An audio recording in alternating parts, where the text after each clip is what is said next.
everyone, my name is Natascha Biebow. I'm the co-regional advisor of the SCBWI, the Society of Children's Book Writers and Illustrators, and also the author of The Crayon Man, the true story of the invention of Crayola crayons.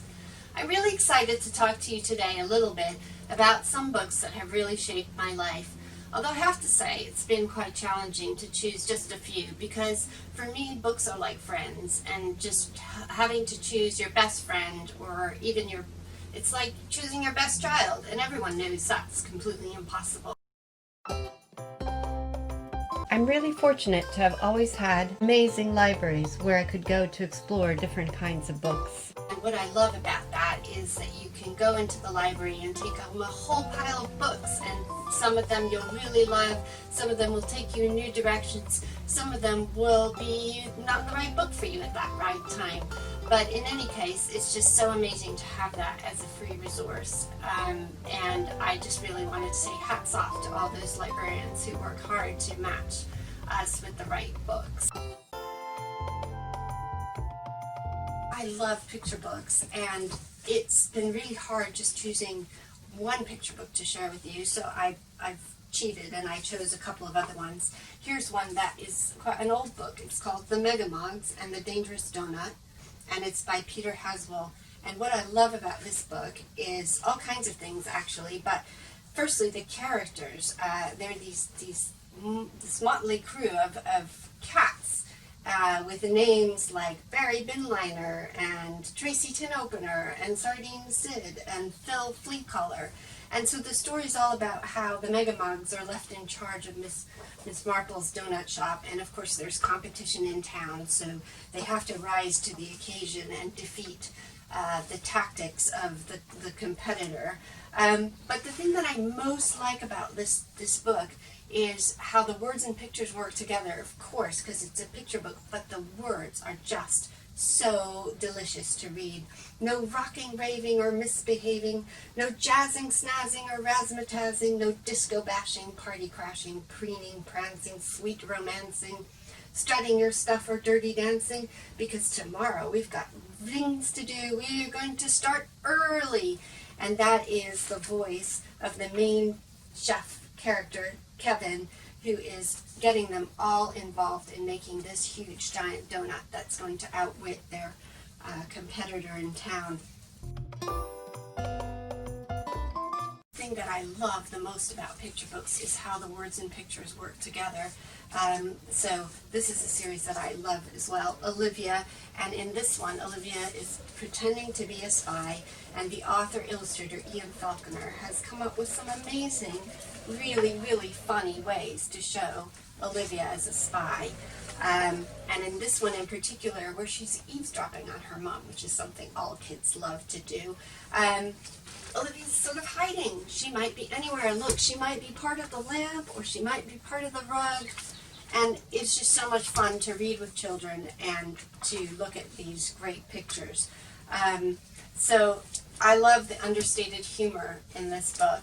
And the other thing that I love about picture books, especially funny ones, is how you can take a really familiar theme and just turn it on its head with just a quirky twist. So like in this book by Mo Willems, Goldilocks and the Three Dinosaurs, it's just so much fun how he has made Goldilocks into a little girl who loves to eat chocolate pudding. I mean, how fun is that?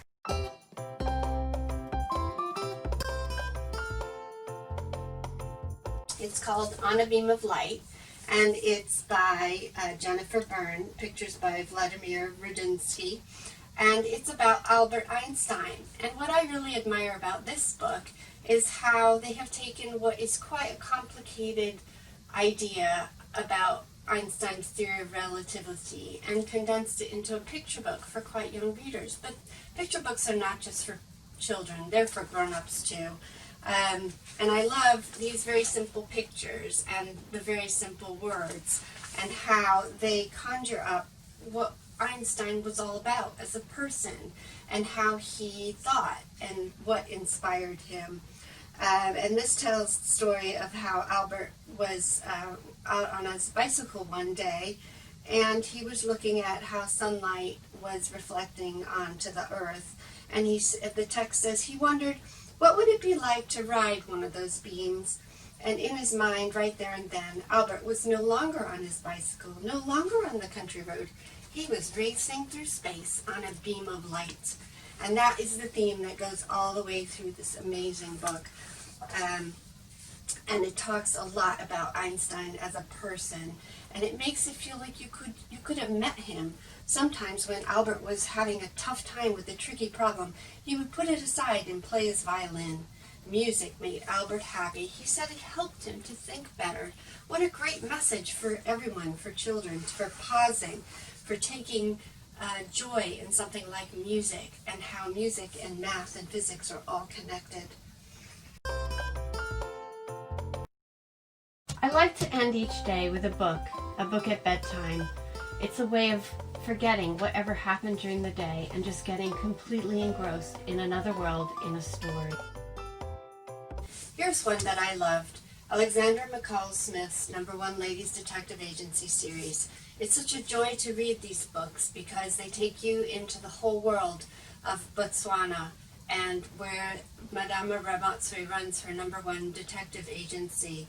I love the use of language and the voice in these books. It really is something very, very special.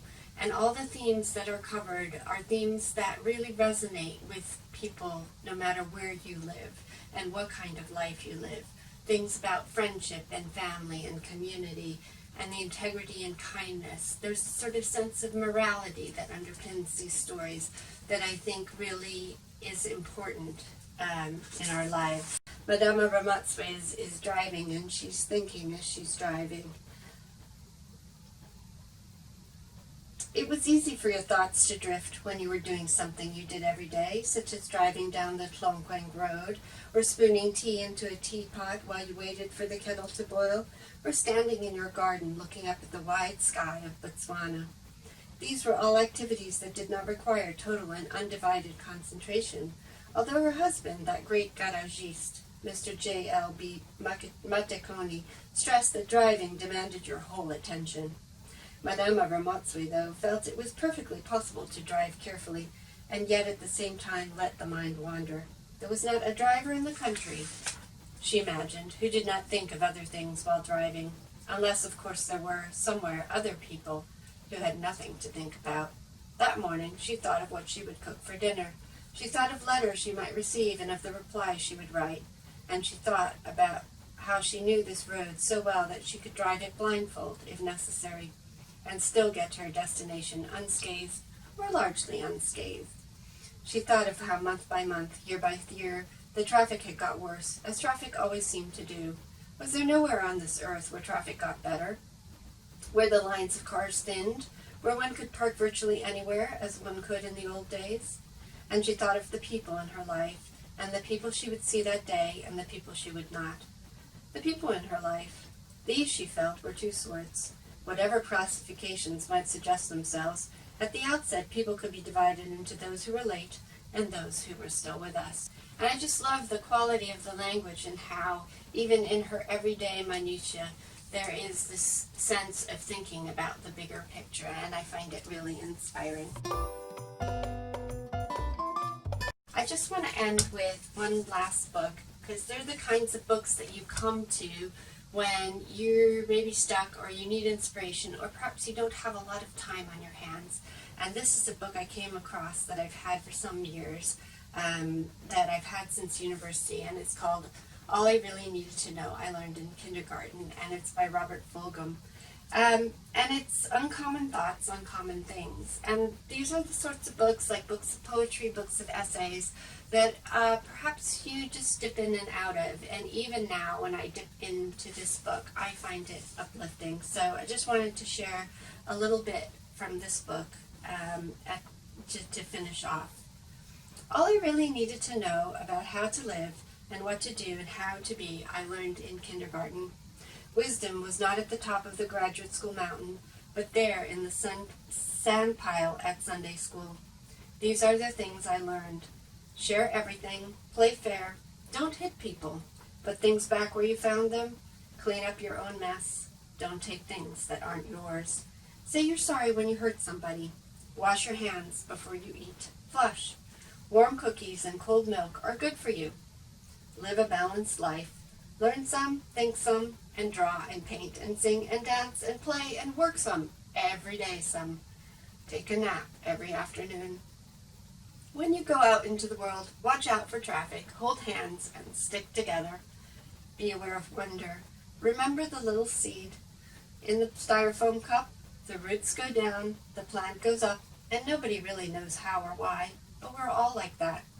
Goldfish and hamsters and white mice and even the little seed in the styrofoam cup, they all die. So do we. And then remember the Dick and Jane books and the first word you learned, the biggest word of all, look. Everything you need to know is in there somewhere. And I couldn't agree with Mr. Fulgham more.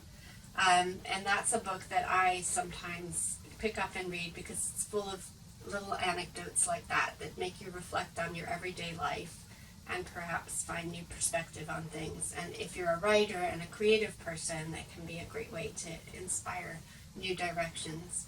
Anyway, I hope you've enjoyed some of the books I've chosen and that we'll be hearing lots more about some of the other books that other people find inspiring. Thank you.